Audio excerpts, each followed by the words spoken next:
The morning sun had barely crested the horizon when Benjamin Zale spotted the figure kneeling in his south pasture, and his first thought was that someone had finally come to rob him blind.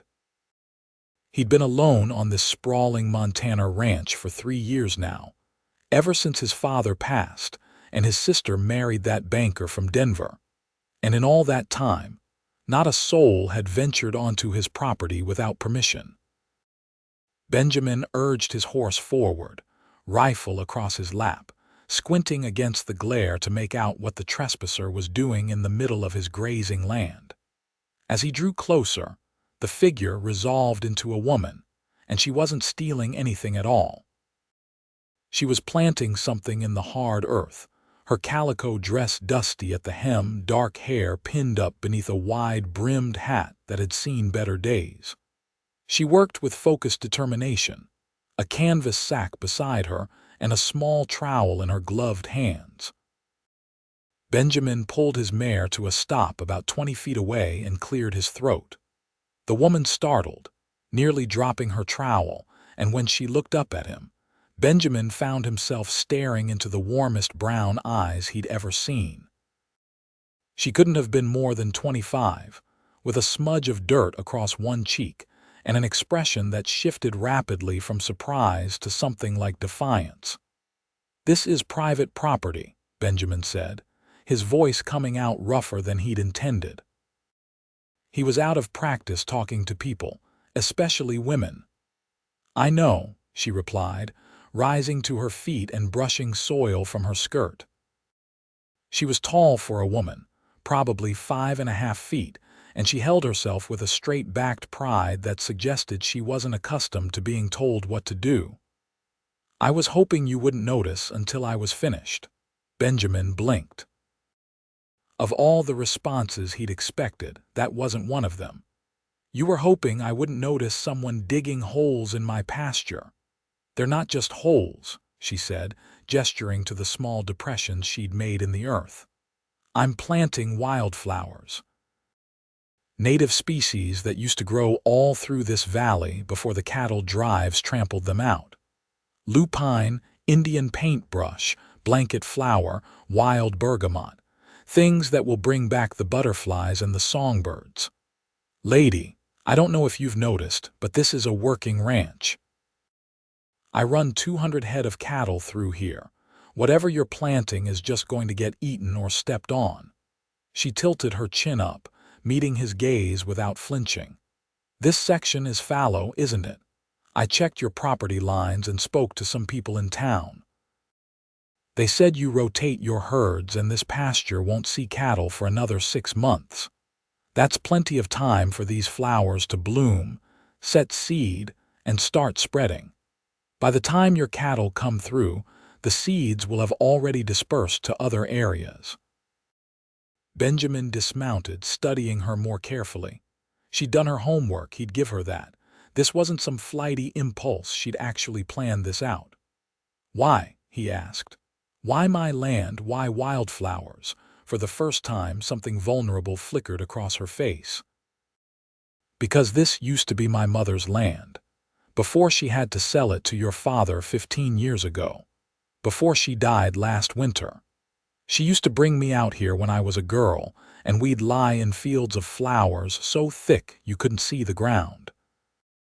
I just wanted to bring a little bit of that back." The words hit Benjamin like a physical blow. He remembered that transaction, though he'd been only 17 at the time. A widow with no sons, trying to hold onto a piece of land too large for her to manage alone. His father had paid fairly, he was certain of that, but it had still been a loss for the woman. "What's your name?" Benjamin asked quietly. "Eliza Morrison." "I remember your mother, Anna Morrison. She was a good woman, sold us 20 horses along with the land. Some of the best breeding stock we ever had." He paused, looking down at the small plants she'd already nestled into the earth. "I'm Benjamin Zale."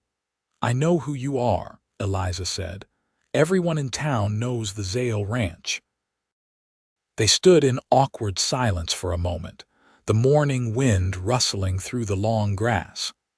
Benjamin knew he should tell her to leave, to take her wildflowers and plant them on public land or her own property.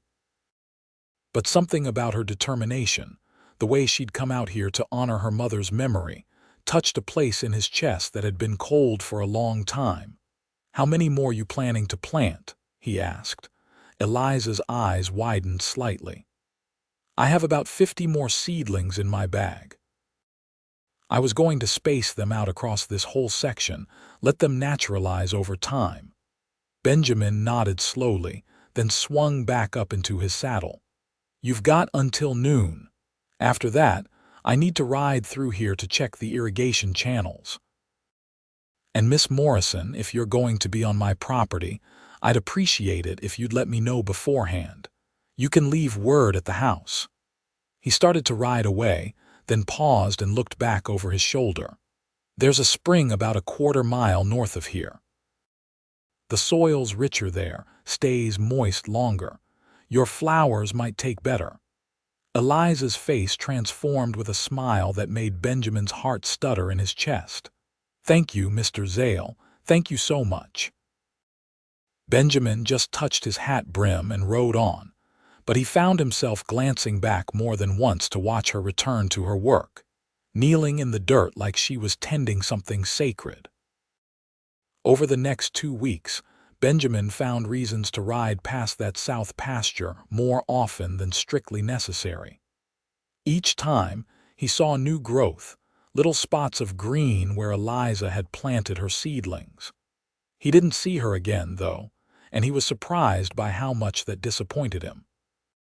He'd spent 3 years content in his solitude, throwing himself into the work of running the ranch, keeping his cowboys busy with fence repairs and cattle rotation, and all the 1,000 tasks that kept a spread this size functioning. But now his house felt emptier than it had before, and he caught himself wondering what Eliza Morrison was doing, whether she'd planted more flowers elsewhere, whether she ever thought about that morning in his pasture. The answer came on a Tuesday afternoon when he returned from checking on his northern herd to find Eliza's horse tied outside his house and the woman herself sitting on his porch steps, her hat in her lap. "Miss Morrison," he said, dismounting quickly, "is something wrong?" She stood, and he could see she'd been crying, though she was trying hard to hide it. "I'm sorry to bother you, Mr. Zale. I didn't know where else to go." Benjamin's protective instincts surged to life. "Come inside. I'll make coffee." His house was simple but clean, thanks to a combination of his own efforts and the weekly visits from Mrs. Chen, a widow from town who did washing and cooking for several of the bachelor ranchers in the area. Benjamin led Eliza to the kitchen and busied himself with the coffee pot while she settled into a chair at his rough-hewn table. "My cousin is trying to force me to marry his business partner," Eliza said abruptly. "A man named Gerald Turnbull from back east. He's 47 years old and he's already buried 2 wives. Benjamin's hand tightened on the coffee pot. "Can he force you? You're of age, aren't you?" "I'm 23. But my mother left me some money and a small house in town, and apparently there was a clause in her will that my cousin David oversees the inheritance until I marry or turn 30. David's in debt and Turnbull has promised to forgive what he owes in exchange for arranging the marriage." Her voice shook with barely suppressed fury. "My mother would never have agreed to this. David must have convinced her it was for my protection." "Have you spoken to a lawyer?" "I spent all morning with Joseph Brennan. He says legally, David's within his rights as executor of the estate. The only way out is to marry someone else before David can finalize the arrangement with Turnbull, or wait 7 more years." Benjamin poured coffee into 2 cups and sat down across from her. His mind was racing. "How long do you have?" "Turnbull arrives in 3 weeks. David's already announced the engagement in the Helena newspaper." She wrapped her hands around the coffee cup like she needed its warmth, even though the day was mild. "I'm sorry. I shouldn't be putting this on you. We barely know each other." I just kept thinking about how kind you were, letting me plant those flowers, and I thought maybe you might know someone who could help.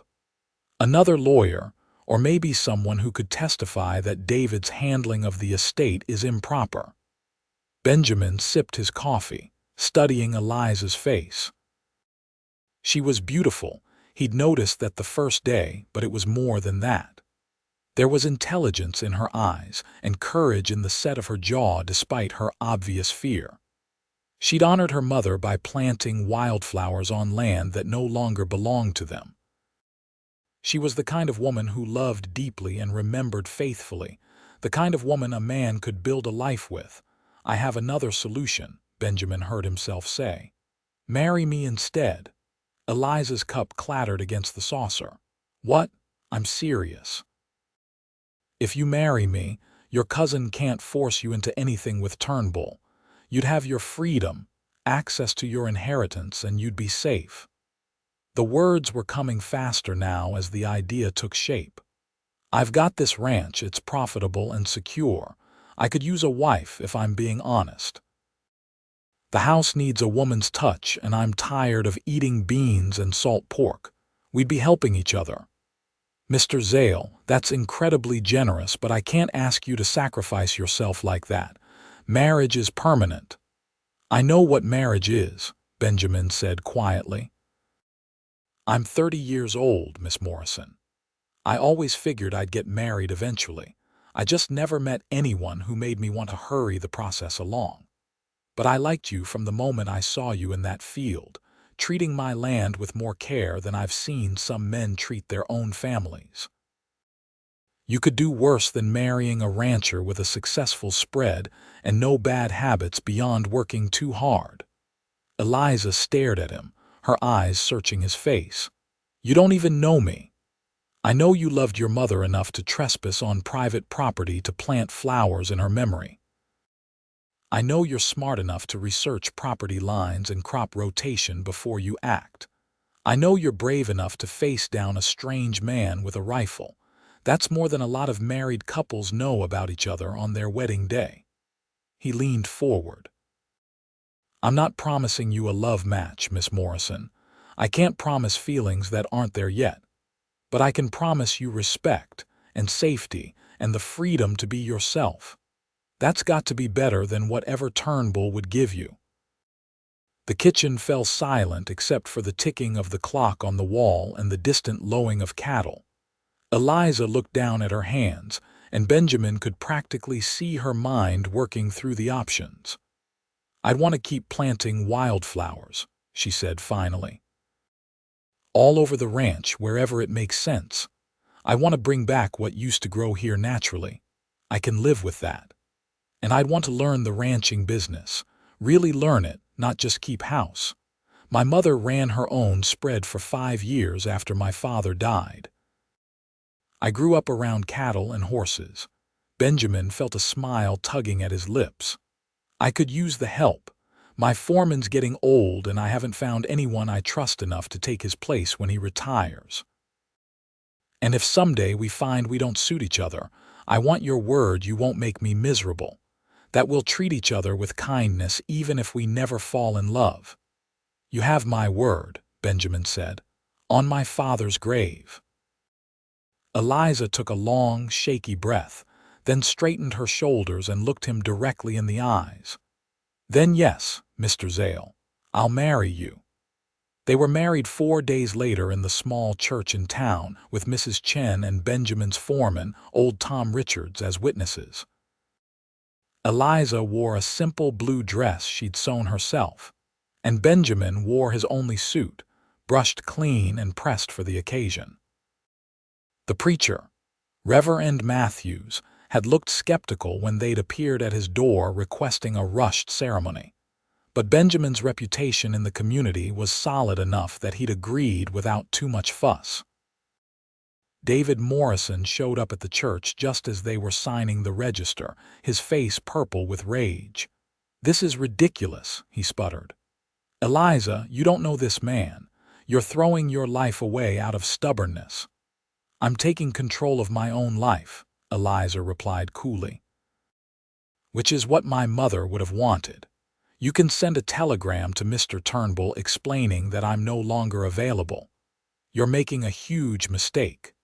Benjamin stepped forward, putting himself between Eliza and her cousin. He didn't say anything, just met David's eyes with a steady gaze until the other man backed down and left the church, muttering curses under his breath. "That was well done," Eliza murmured as they walked out into the afternoon sunshine, now legally wed. "I don't like bullies," Benjamin replied. "Never have." They rode back to the ranch together, Eliza's few belongings packed into 2 trunks that Benjamin had already collected from her house in town. The ride was quiet but not uncomfortable. Benjamin found himself acutely aware of her presence beside him. The way she sat her horse with natural grace. The way she looked out over the rolling grassland with appreciation, rather than the bored indifference he'd seen from so many townspeople. When they reached the ranch house, Benjamin helped her down from her horse and carried her trunks inside. He'd spent the previous 3 evenings cleaning the place from top to bottom, and he'd bought new curtains from the general store, cream-colored cotton that he hoped would brighten up the main room. "The house isn't much," he said, suddenly self-conscious.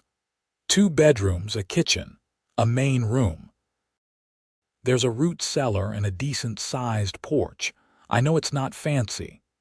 "It's wonderful," Eliza said, and she sounded like she meant it.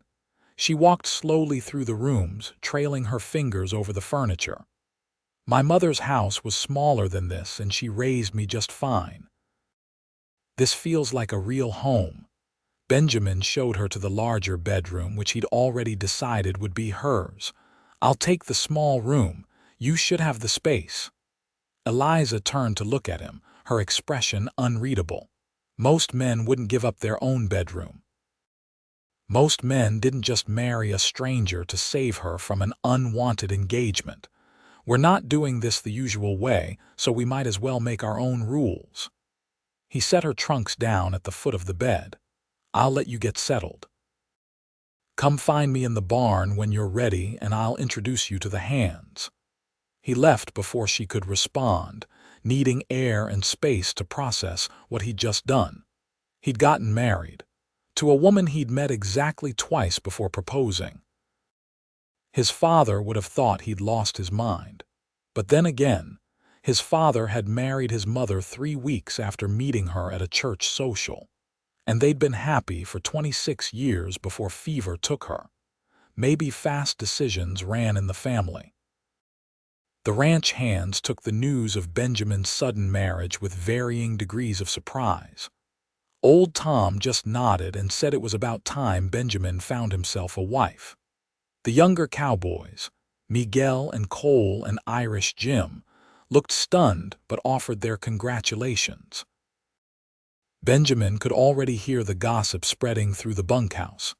Eliza appeared an hour later, having changed into a practical split-riding skirt and a cotton blouse. She'd repinned her hair more securely and looked ready for work. Benjamin introduced her around, and he noticed how she shook each man's hand firmly, meeting their eyes, asking intelligent questions about their roles on the ranch. "Tom, you're the foreman," she asked. "How many years have you been working cattle?" "Near about 40, madam," Tom replied, his weathered face crinkling with pleasure at her interest. "Started when I was 12, down in Texas. Then I hope you'll be patient with me while I learn. My mother taught me the basics, but I'm sure ranching in Montana has its own challenges." "Be happy to teach you, Mrs. Zale," Tom said, and Benjamin noticed several of the other men nodding agreement. They spent the rest of the afternoon riding the property lines, with Benjamin pointing out landmarks and explaining his rotation system. Eliza asked good questions and remembered everything he told her. As the sun started to sink toward the mountains, they ended up back at the south pasture where he'd first found her. "Look," Eliza said, sliding down from her horse and walking toward the spots where she'd planted. "They're really taking." Benjamin followed and saw that she was right. The seedlings had grown noticeably, and a few were already forming buds. "You know what you're doing with plants," my mother taught me. She said understanding the land was just as important as understanding the animals. Everything's connected, the soil and the plants and the insects and the birds and the mammals. Take away one piece and the whole system starts to collapse. She knelt to gently touch a lupine leaf. "These flowers will feed the bees and butterflies. Their roots will hold the soil and prevent erosion. When they die back in winter, they'll enrich the earth. And they're beautiful, which matters too. Beauty isn't frivolous." Benjamin found himself watching her face more than the flowers. In the golden evening light, with that expression of quiet joy softening her features, she was the most beautiful thing he'd ever seen. The realization startled him. He'd told himself this was a practical arrangement, a solution to both their problems. But looking at his wife now, he felt something shift in his chest, like a door opening onto a room he hadn't known was there. "You really love this," he said. Eliza looked up at him, smiling. "I really do. Is that strange?" "No, I love the ranch the same way. My father used to say the land gets in your blood and there's no getting it out again." He offered her his hand and helped her to her feet. "Come on, we should head back. Mrs. Chen left us a pot roast for dinner, and it'll be cold if we wait too long." That first dinner as husband and wife was surprisingly easy. They talked about the ranch, about Eliza's plans for more wildflower plantings, about the weather and the cattle prices and a dozen other safe topics. They carefully avoided anything too personal, dancing around the strangeness of their situation. After dinner, Benjamin washed the dishes while Eliza dried and put them away, learning where everything belonged. It felt domestic and intimate in a way that made Benjamin's breath catch. This was his life now. Shared meals and shared chores and another person's presence filling up the empty corners of his house. When bedtime came, they said awkward goodnights and retreated to their separate rooms. Benjamin lay awake for a long time, staring at the ceiling, listening to the unfamiliar sounds of someone else moving around the house. He heard water pouring as Eliza washed up, heard the creak of bed springs as she settled in, heard her blow out her lamp. The house went quiet, and Benjamin finally fell asleep wondering what he'd gotten himself into. The next weeks fell into a rhythm. Benjamin woke before dawn and did the early chores, then came back to find Eliza already up and cooking breakfast. They ate together, then spent the days working side by side. Eliza proved to be as capable as she'd claimed, sitting a horse well and learning quickly. She wasn't afraid of hard work or getting dirty. By the end of the first week, the cowboys had accepted her completely, joking with her the way they did with each other. In the evenings, after dinner, they often sat on the porch together and talked. Benjamin learned about Eliza's childhood, how her father had died when she was 10, and her mother had fought to keep the ranch going until circumstances and debt had forced the sale. He learned about her love of reading, her skill with a needle, her terrible singing voice that made them both laugh when she tried to hum along with the ranch hand's songs. Eliza learned that Benjamin had been educated back east, 3 years at a college in Boston before his father's failing health called him home. She learned about his sister Charlotte in Denver, who wrote long letters full of city gossip that Benjamin found exhausting.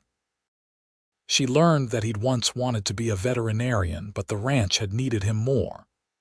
"You're good with the animals, though," Eliza observed one evening after watching him gently treat a cow's injured leg. "You could still practice that in your way." "I do when I can. The traveling vet only comes through once a month, so most of the time the ranchers have to handle things themselves. I've probably done more doctoring on cattle and horses than some trained vets." "You should teach me," Eliza said. I want to be useful. You are useful. You've organized the supply shed better than it's been in years. You've taken over the bookkeeping and found 3 errors that were costing us money, and you've got the vegetable garden producing twice what it did before. I don't know how you find the time. Eliza looked pleased by the praise. I like staying busy, and I like feeling like I'm contributing, not just playing at being a rancher's wife. No one who's seen you work would ever accuse you of playing, Benjamin said, including me. Something warm passed between them in that moment, a recognition that their arrangement was working better than either had dared hope. Benjamin found himself noticing little things about Eliza. The way she hummed while she cooked, the way she always paused to greet the barn cats, the way she read by lamplight in the evenings with her stockinged feet tucked up under her skirt. He caught himself watching her more and more, and had to force his attention back to his work. The wildflowers in the south pasture bloomed in late June, creating a riot of purple and red and gold across acres that had been plain grass before. Word spread, and several neighboring ranchers rode over to see what Benjamin had done. He sent them to Eliza, who explained her system with enthusiasm and promised to help them establish their own native plantings if they wanted. "You're going to turn this whole valley into a garden," Benjamin teased her one evening. "Would that be so bad?" Eliza countered, her eyes sparkling. "Imagine riding through here in summer and seeing wildflowers everywhere, like it was before the big cattle drives." "It would be beautiful," Benjamin admitted. "Like having you here is beautiful." The words slipped out before he could stop them, too honest and too revealing. Eliza's eyes widened and color rose in her cheeks. Benjamin felt his own face heating. "I mean the house." "It's beautiful how you've fixed up the house," he stammered, which was true but not what he'd meant at all. "Thank you," Eliza said softly. "Benjamin, I want you to know these past weeks, living here with you, they've been some of the happiest of my life. I was so afraid this would be awkward or uncomfortable, but it isn't. You've been nothing but kind." "You make it easy," Benjamin replied. "I like having you here, Eliza. I like it a lot more than I expected to." They sat in charged silence for a moment, the air between them crackling with something new and fragile. Benjamin wanted to reach for her hand but didn't quite dare. They'd been so careful with each other, so respectful of boundaries, and he didn't want to ruin that. But God, he wanted to touch her. He wanted to know if her hand was as soft as it looked, if her hair would feel like silk if he unpinned it, if she might lean into him if he put his arm around her shoulders. "I should get to bed," Eliza said, standing abruptly. "Early start tomorrow. We're moving the herd to the east pasture." "Right. Yes. Good night, Eliza. Good night, Benjamin." She fled into the house, and Benjamin stayed on the porch for another hour, staring at the stars and trying to figure out what was happening to him. He was falling for his wife of convenience, who'd married him out of desperation and practicality, not love. What was he supposed to do with these feelings that were growing stronger every day? The summer heat arrived in July, turning the grasslands golden and making the cattle restless. Benjamin and his crew worked long hours managing the herds, and Eliza was right there with them, learning to rope and brand and all the other skills a rancher needed. She proved to have a real talent for reading cattle behavior, spotting trouble before it developed. "That heifer's about to bolt," she'd call out, and sure enough, seconds later the animal would try to break from the group. The cowboys started trusting her instincts, and Benjamin felt a surge of pride every time he heard them ask for her opinion. One brutally hot afternoon, they were working to move a particularly stubborn group of steers when one of them charged at Miguel. Benjamin shouted a warning, but Eliza was already moving, spurring her horse between the angry steer and the cowboy. She swung her rope with precision, catching the steer's horns and yanking its head around, breaking its momentum. Miguel scrambled clear, and Benjamin and Cole moved in to secure the animal. "That was some fast thinking, madam," Tom said admiringly once things had calmed down. "Probably saved Miguel from a goring." Eliza just shrugged, but Benjamin could see her hands shaking as the adrenaline wore off. After they'd finished for the day and the hands had headed back to the bunkhouse, Benjamin caught up with her at the barn.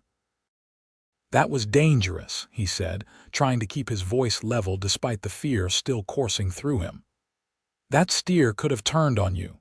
He could have killed Miguel," Eliza replied, her jaw set stubbornly. "I had the better angle and the faster horse. It was the logical choice." "Logic doesn't matter much if you're dead," Benjamin snapped, then caught himself. "I'm sorry, I'm not angry, I'm scared. When I saw that steer charging and you riding straight at it, my heart stopped. If anything happened to you, I don't know what I'd do."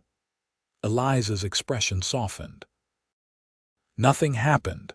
I'm fine, see?" She held out her arms, turning in a circle. "Not a scratch on me." Benjamin stepped forward and pulled her into his arms without thinking, just needing to feel that she was solid and safe. Eliza stiffened in surprise, then slowly relaxed against him, her arms coming up to wrap around his waist. She was warm and real and alive, and Benjamin buried his face in her hair, breathing in the scent of sunshine and dust and something floral that must have been her soap. "I care about you," he said roughly. "More than I should, probably, given our arrangement, but I do. I care what happens to you." Eliza pulled back enough to look up at him, her brown eyes searching his face. "Benjamin, I care about you too. I have for weeks now.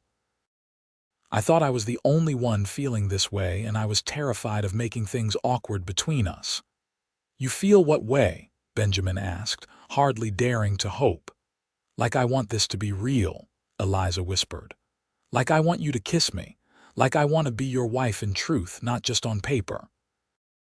Benjamin's heart slammed against his ribs. "Eliza, are you sure? I don't want you to feel obligated. I'm sure. I've been sure for weeks. I just didn't know how to tell you."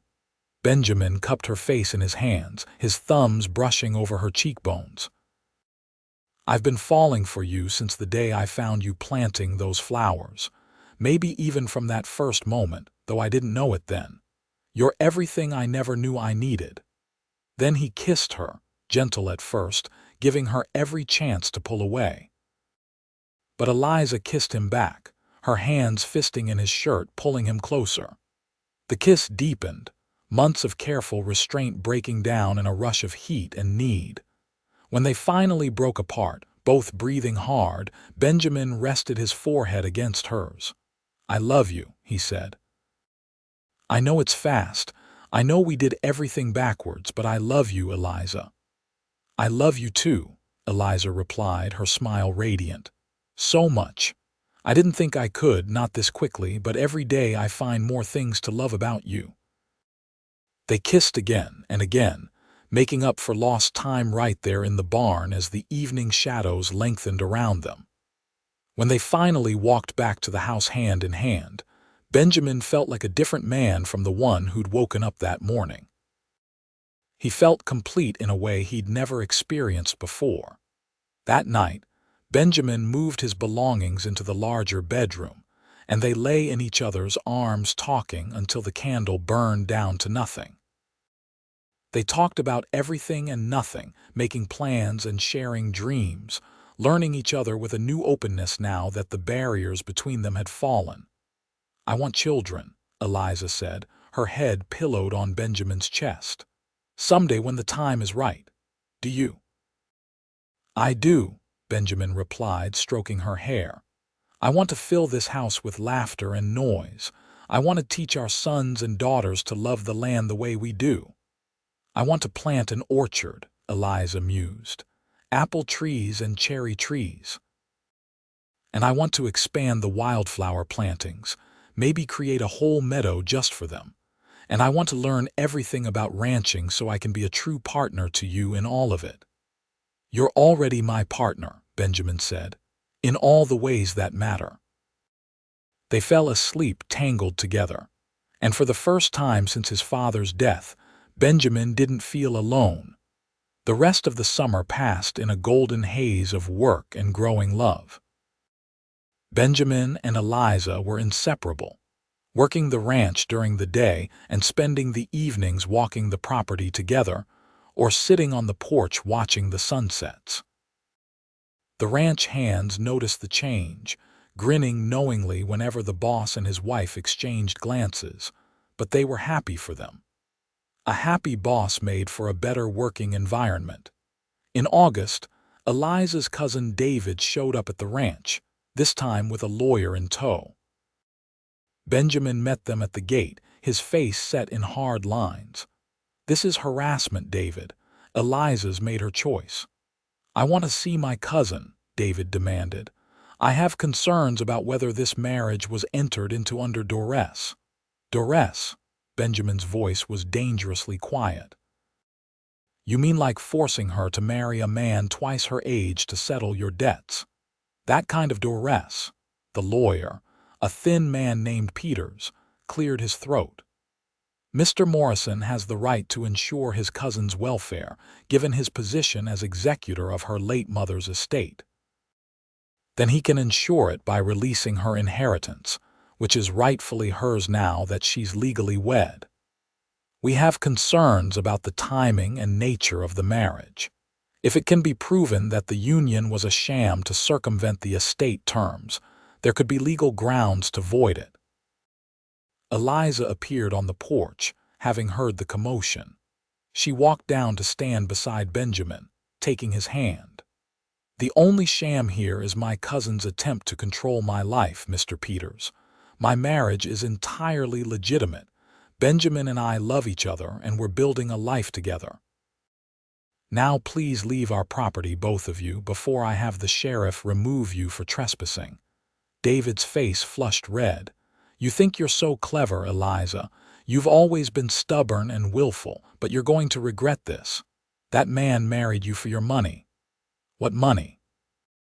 Eliza laughed. "The inheritance you're withholding. Benjamin has never asked me about it, never even mentioned it.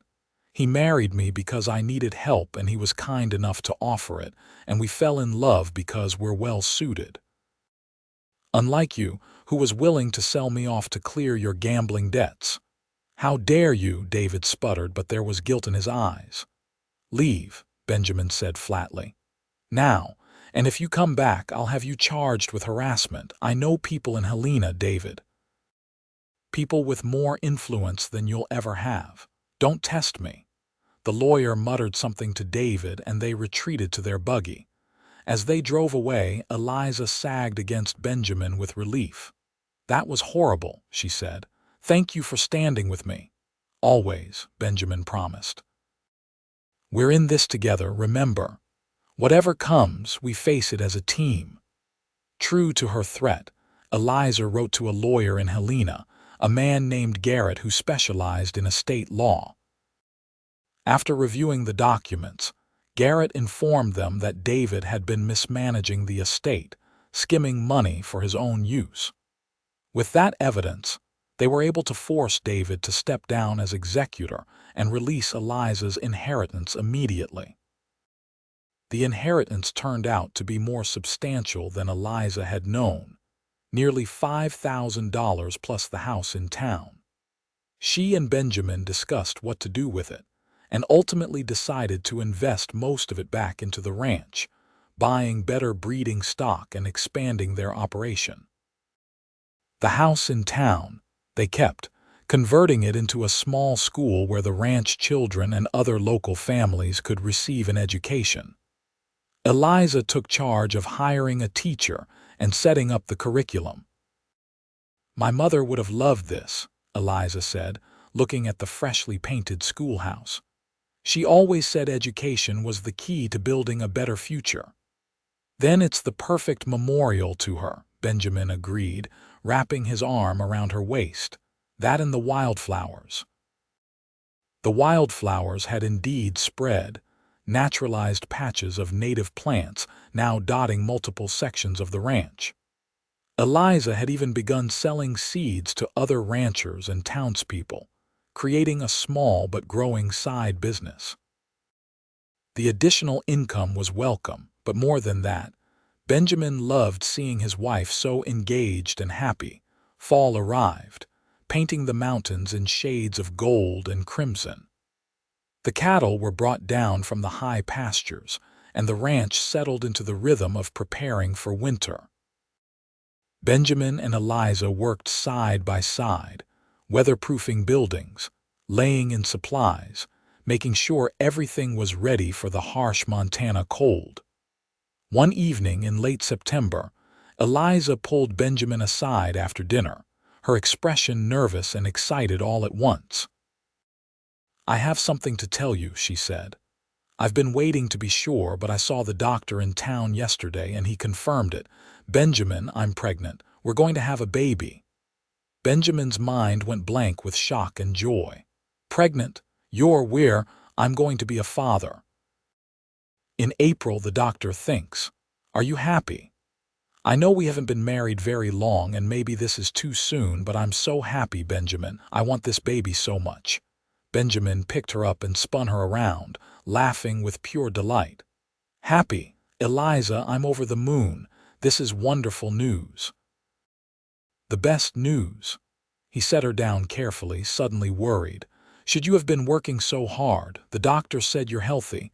You need to rest more. We'll hire more help, whatever you need." Eliza laughed and kissed him. "I'm pregnant, not fragile. The doctor said I'm perfectly healthy and can continue my normal activities for months yet. But yes, maybe we should hire another hand or two for spring, so I can take time with the baby when it comes."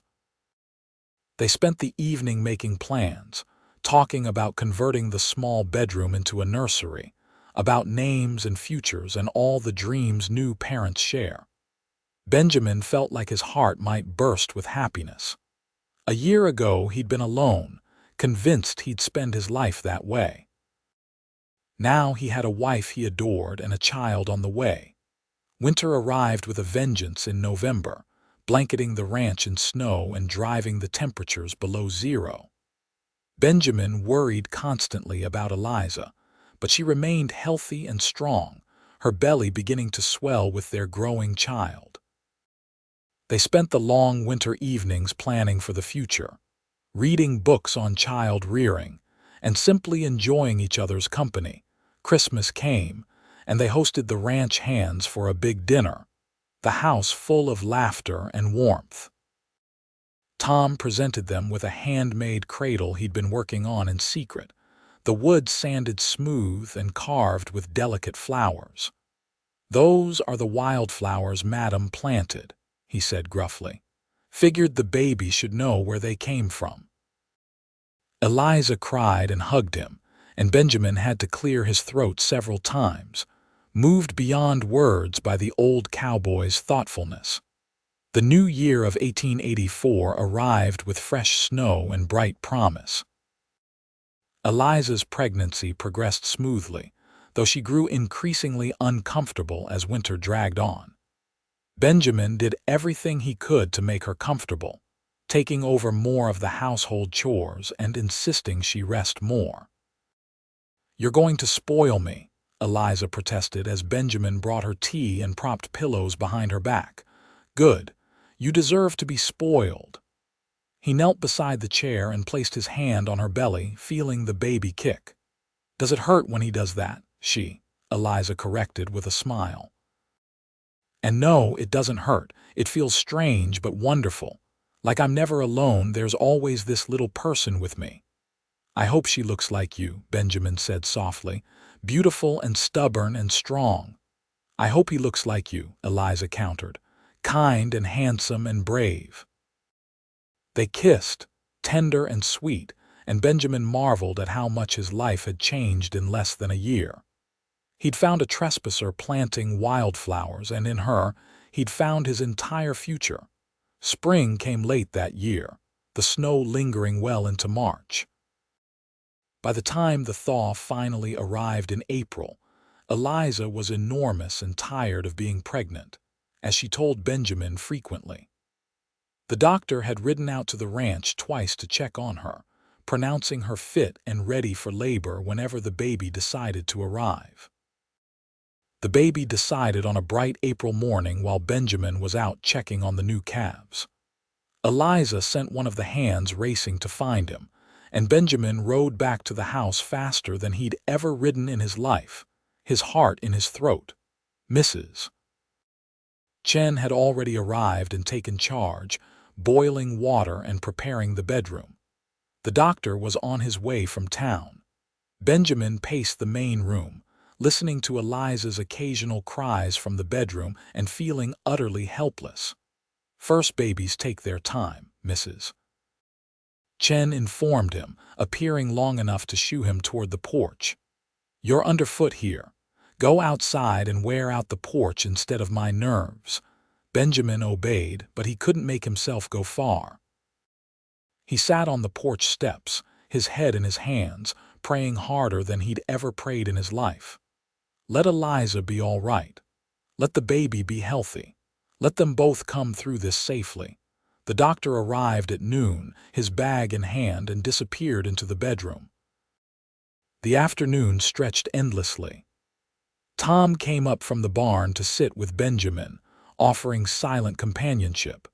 The other hands found excuses to drift by, checking on the boss, offering awkward words of encouragement. As the sun began to sink toward the mountains, a new sound split the air, thin and wailing and absolutely perfect.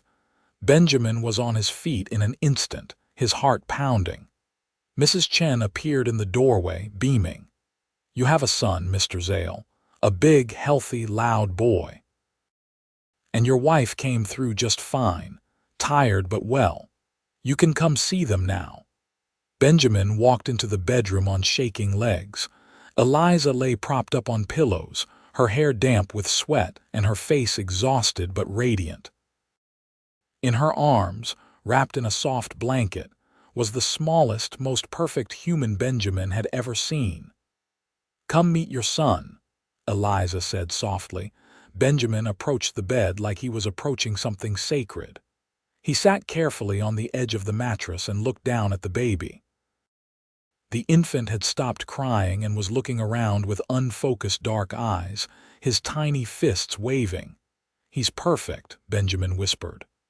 "Eliza, he's absolutely perfect. Are you all right? The doctor said you're well." "I'm fine. Exhausted but fine. He was worth every moment." She smiled up at Benjamin with so much love it made his chest ache. "Do you want to hold him?" Benjamin nodded, not trusting his voice, and Eliza carefully transferred the baby into his arms. The weight was nothing, but the responsibility felt enormous. This was his son.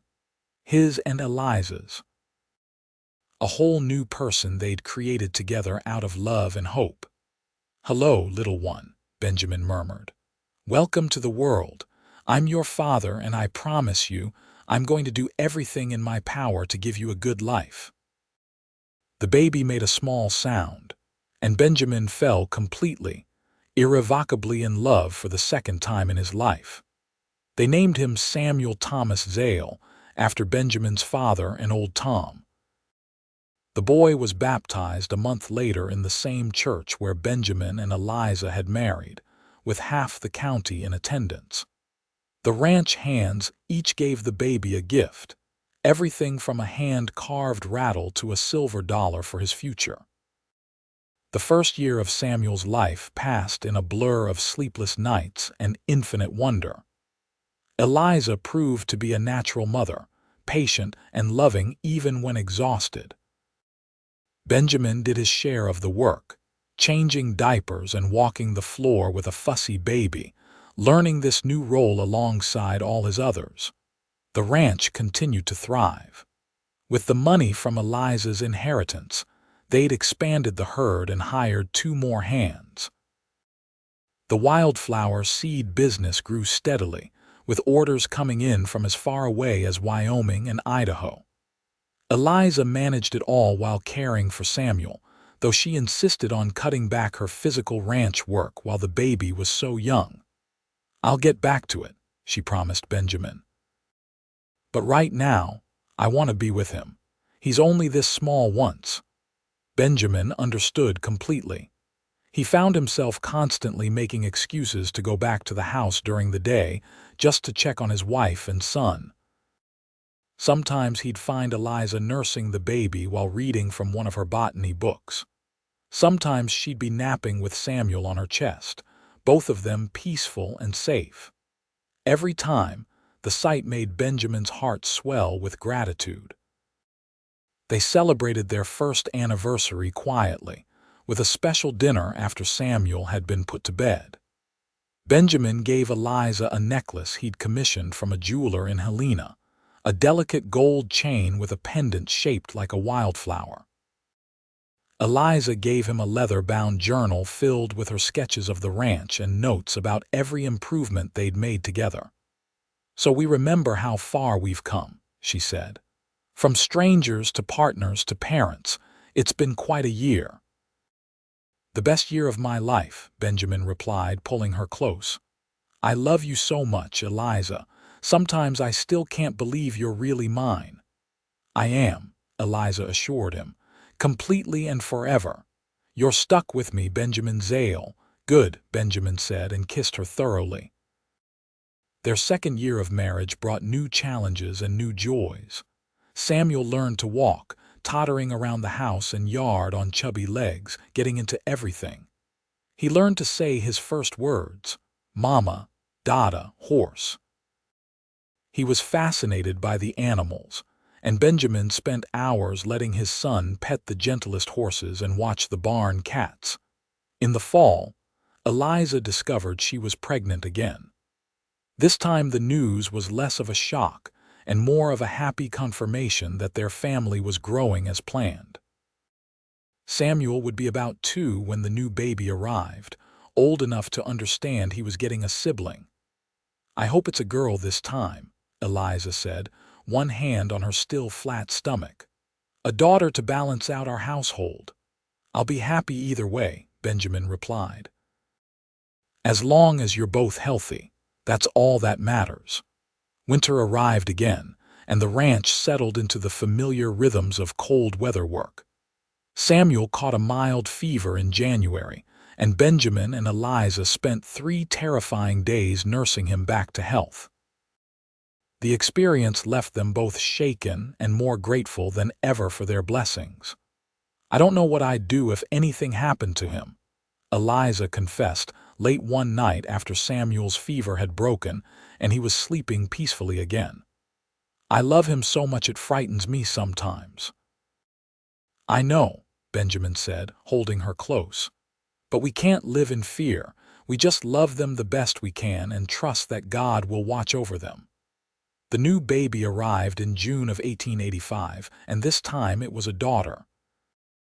Rose Anna Zale came into the world small and perfect, with her mother's dark hair and her father's blue eyes. Samuel was fascinated by his little sister, always wanting to touch her gently and bring her his toys. "Careful," Eliza would caution, guiding his toddler hands to be soft. "Rose is very small. We have to be gentle with babies."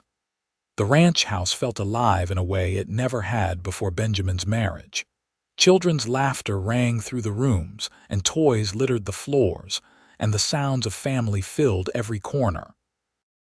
Benjamin had more help now, 4 full-time hands plus seasonal workers, which gave him more time to spend with his growing family. On summer evenings, they'd all walk out to the wildflower meadow Eliza had created, Samuel running ahead while Benjamin carried Rose. They'd sit in the grass surrounded by blooms, and Eliza would tell the children about their grandmother, about how she'd loved this land and these flowers. "Your grandmother would have loved you both so much," Eliza would say, her voice soft with memory and longing. "She always wanted grandchildren. I wish she could have met you." "She knows about them," Benjamin would assure her. "Wherever she is, she knows and she's happy." The years continued to roll past, full and rich. Samuel grew into a sturdy boy who loved horses and followed his father everywhere, learning the ranch business from the ground up. Rose was quieter but just as determined, with a special gift for gentling animals and a love of plants that mirrored her mother's passion. In 1887, Eliza had their third child, another boy they named James William. In 1889, another daughter arrived, Charlotte Grace, named for Benjamin's sister who visited from Denver with her own growing family. The ranch house expanded to accommodate everyone, with Benjamin and Tom building an addition that gave them more bedrooms and a larger main room. Life wasn't always easy. There were hard winters and dry summers, sick animals and broken equipment, the constant challenges that came with ranching. But Benjamin and Eliza faced it all together, their partnership deepening with each passing year. Old Tom retired when Samuel turned 12, trusting the boy who'd been named partially for him to eventually take on the foreman role when he was old enough. Miguel stepped up as the new foreman, and he was good at the job, managing the hands and the daily operations with skill. The wildflower business had grown beyond anything Eliza had imagined, becoming a significant income stream for the ranch. She'd published a small book on native plant restoration that was used by ranchers and conservationists throughout the West. Scientists from back east sometimes wrote to her with questions, treating her as an expert in her field.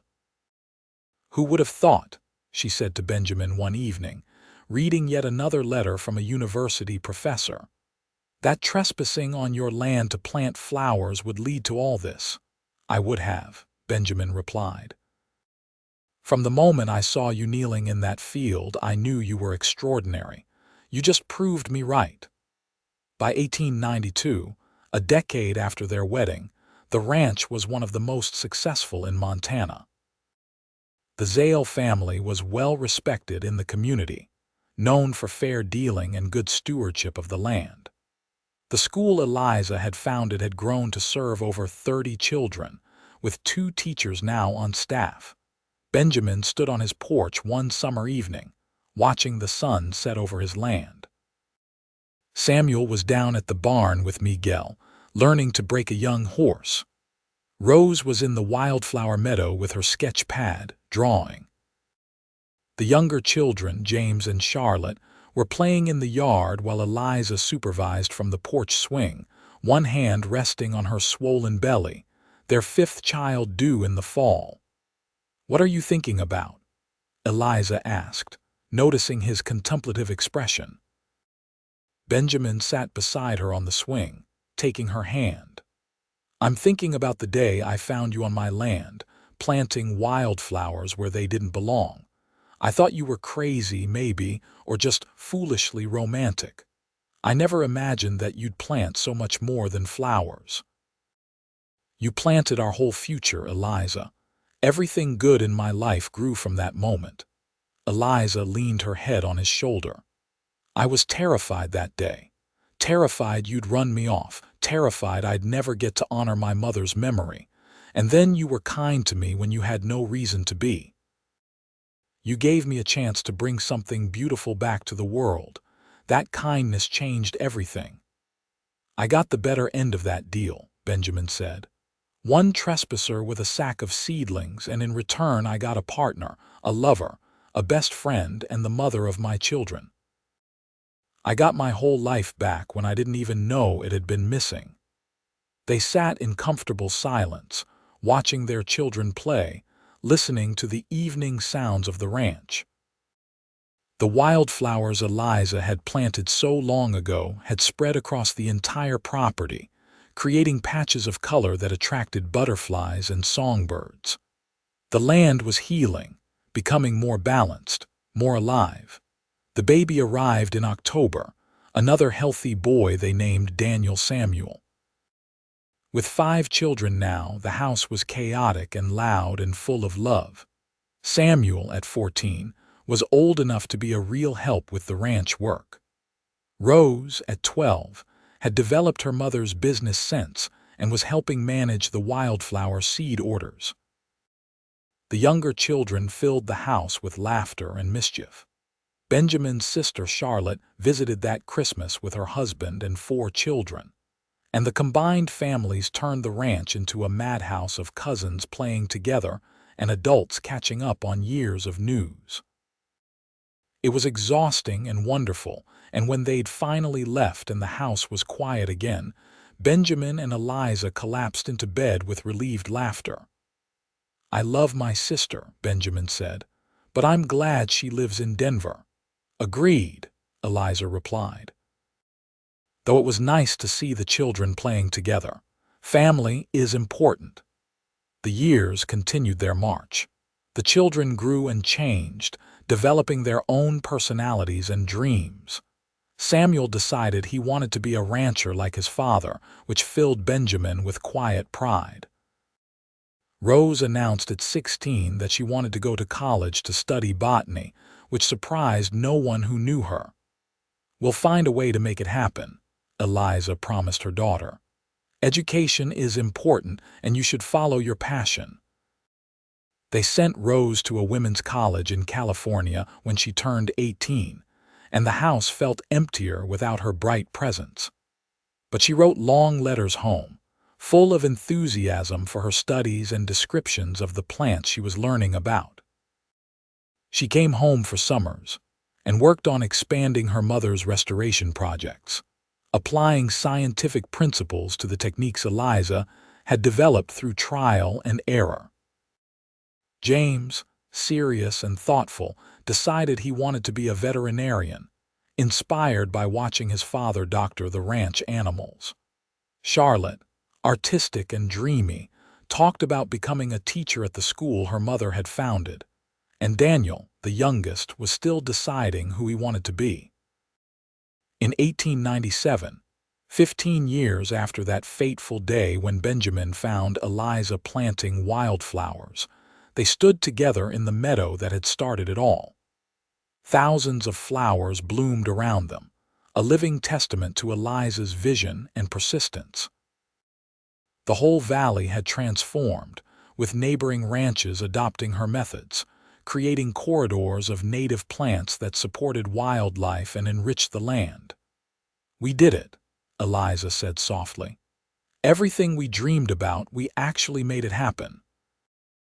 Benjamin wrapped his arms around her from behind, resting his chin on her shoulder.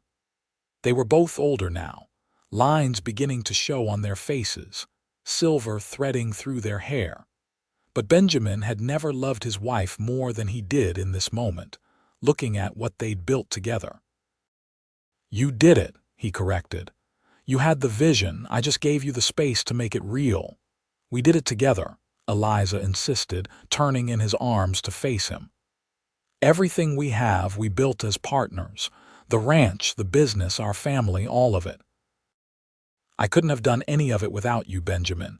You gave me roots when I was drifting, purpose when I was lost. You gave me a home." "You gave me the same," Benjamin said. "I was just existing before you came along, going through the motions, keeping the ranch running but not really living. You taught me what it meant to love something bigger than myself. You taught me what it meant to have a real partner in life." They kissed there in the meadow, surrounded by wildflowers and the buzzing of bees, still as much in love as they'd been on their wedding day. More even, because now their love was built on years of shared experiences, on weathered storms and celebrated joys, on the deep knowledge that came from truly knowing another person. Samuel took over more of the ranch operations as he moved into his 20s, showing the same steady competence his father had always demonstrated. He married a girl from a neighboring ranch in 1899, a smart young woman named Catherine who fit right into the family. They moved into a new house Benjamin built for them on the eastern section of the property, close enough to help with the ranch, but far enough to have their own space. Rose finished her degree and returned to Montana with grand plans for expanding the native plant restoration work into a full scientific endeavor. She applied for grants from universities and conservation groups, turning her mother's practical knowledge into rigorous research. She married a fellow botanist in 1901, and they made the ranch their base of operations, conducting studies and publishing papers that spread Eliza's methods far beyond Montana. James went off to veterinary school in Chicago, and Charlotte did indeed become a teacher, taking over the school her mother had founded. Daniel, after some wandering and soul-searching, decided he wanted to be a writer, documenting the history and changes of the West. He traveled extensively, but always came home to the ranch, where he wrote his articles and books in the room that had once been his childhood bedroom. Benjamin and Eliza became grandparents, first when Samuel and Catherine had a daughter in 1900, then a steady stream of grandchildren from all their children as the years progressed. The ranch house that had once been home to just Benjamin now regularly overflowed with children and grandchildren on holidays and birthdays. In 1902, 20 years after their wedding, Benjamin and Eliza renewed their vows in the same church where they'd first married, surrounded by their children and grandchildren and half the county. It was a celebration of their enduring love and the life they'd built together. 20 years, Eliza marveled afterwards at the party held at the ranch. It feels like yesterday and like forever, all at once. Here's to 20 more, Benjamin said, raising his glass in a toast, and then 20 after that. The promise proved true.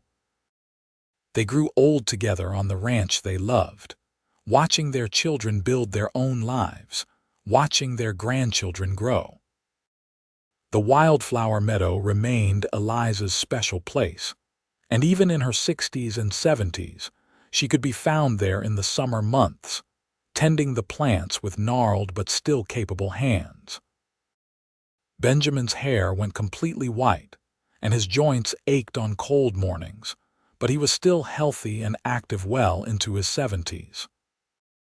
He'd finally turned over the ranch operations completely to Samuel, but he still rode out most days to check on things, unable to fully let go of the land he loved. On their 30th anniversary in 1912, their children threw them a grand celebration at the ranch. The party lasted all day, with neighbors and friends coming from miles around. There was music and dancing, stories and laughter, and Benjamin and Eliza held court like the respected elders they'd become. "Tell us the story again," one of the grandchildren begged. "About how you met." Eliza smiled and launched into the tale they'd told 100 times, about the morning Benjamin found her trespassing on his land, planting wildflowers in secret. The story had become family legend, passed down and embellished with each telling. And then Grandpa let her keep planting. The child asked, eyes wide. And then Grandpa proposed to her 4 days later, Samuel added, grinning, because he'd lost his mind. "Because I'd found it," Benjamin corrected, pulling Eliza close. "I found everything I'd been looking for without knowing I was searching. All because this stubborn, beautiful woman decided my land needed wildflowers." "It did need wildflowers," Eliza said primly. "It needed them badly. Lucky for you, I was brave enough to trespass." The family laughed, and the party continued late into the night. When everyone had finally left or gone to bed, Benjamin and Eliza sat alone on their porch, holding hands in the darkness. 30 years, Benjamin said softly. 30 years since I made the best decision of my life." "We both did," Eliza replied. "We both took a chance on each other when we had every reason not to. We both chose hope over fear, and look what it gave us." She gestured to the ranch spread out before them, to the house full of sleeping grandchildren, to the wildflower meadow glowing silver in the moonlight. "We planted something that grew beyond what either of us could have imagined."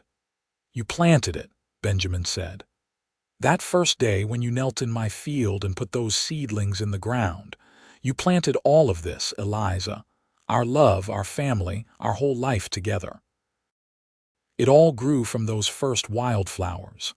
Then I'm glad I trespassed, Eliza said, leaning her head on his shoulder. I'm glad I was desperate enough to sneak onto your land. I'm glad you were kind enough to let me stay. I'm glad you loved me back, Benjamin replied. That's the real miracle. Not that I fell for you, that was inevitable from the first moment, but that you somehow fell for me too. That was inevitable too, Eliza assured him. You were everything I needed, even though I didn't know it yet. You gave me safety and partnership and friendship and love. You gave me everything. They sat in the comfortable silence of people who'd spent decades together, who knew each other so well that words often weren't necessary. The stars wheeled overhead, and somewhere in the distance, a coyote called. The night smelled like grass and flowers and home. Benjamin and Eliza Zale lived long lives, blessed with health and happiness and the love of a large family. They worked the ranch together until physical limitations finally forced them to slow down. But even then, they were always together, always partners in everything they did. When Eliza was 78 and Benjamin was 83, he built her one final gift. A gazebo in the wildflower meadow, with a bench where they could sit together and look out over the land they'd tended for so many years. They went there nearly every day in good weather, holding hands and talking or just sitting in peaceful silence. I want to be scattered here when I die, Eliza told him one day. Right here in this meadow with my wildflowers, so I can always be part of this place. Then I'll be scattered here too, Benjamin said. Wherever you are, that's where I want to be. They celebrated their 40th anniversary in 1922, both of them moving slower but still sharp-minded and engaged with the world. The ranch had passed to Samuel, who ran it with the same care and dedication his father had shown. The wildflower restoration work had become Rose's legacy, with a foundation named for Eliza supporting conservation efforts across the West. Their children were all thriving, their grandchildren were growing up strong and happy, and there were even a few great-grandchildren toddling around at family gatherings. The life they'd built together had produced ripples that spread far beyond themselves. Benjamin and Eliza died within 6 months of each other in 1923, him at 87 and her at 82, both passing peacefully in their sleep in the ranch house they'd shared for over 40 years. As requested, their ashes were scattered together in the wildflower meadow, mingling with the soil that had meant so much to them. The family gathered for the memorial service, all the children and grandchildren and great-grandchildren, along with neighbors and friends from across Montana. They stood in the meadow surrounded by summer blooms, purple and red and gold, and remembered two people who had loved each other and the land with equal passion. They were lucky, Charlotte said to her siblings, to find each other the way they did, to build something so lasting and beautiful together. Not luck, Rose corrected gently. Courage. Mom was brave enough to trespass, brave enough to ask Dad for help, brave enough to marry a stranger. And Dad was brave enough to take a chance, brave enough to offer help, brave enough to love openly. That's what created their life together, not luck. Choice and courage and love. Samuel nodded. And now we carry it forward. The ranch, the business, the family. Everything they built, we maintain and grow. That's how we honor them. The family agreed, and in the years that followed, they did exactly that. The Zale Ranch continued to thrive, a testament to sound management and love of the land. The wildflower meadow became a protected preserve, managed by Rose's Foundation and open to the public, a place where people could see what the Montana grasslands had looked like before the great cattle drives changed everything. The story of Benjamin and Eliza Zale became local legend, told and retold. The tale of a lonely rancher who found a woman planting wildflowers on his land and planted his whole future with her. It was a story about taking chances and choosing love, about building something meaningful together, about the small decisions that could change the course of a life. And every summer, when the wildflowers bloomed in riotous profusion across the meadow, people said you could feel the presence of Benjamin and Eliza there. Two souls who'd loved each other and the land so deeply that their presence had seeped into the very soil.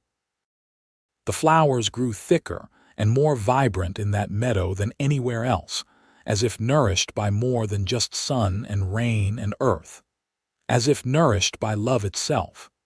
The ranch house stood for another century, carefully maintained by successive generations of Zales.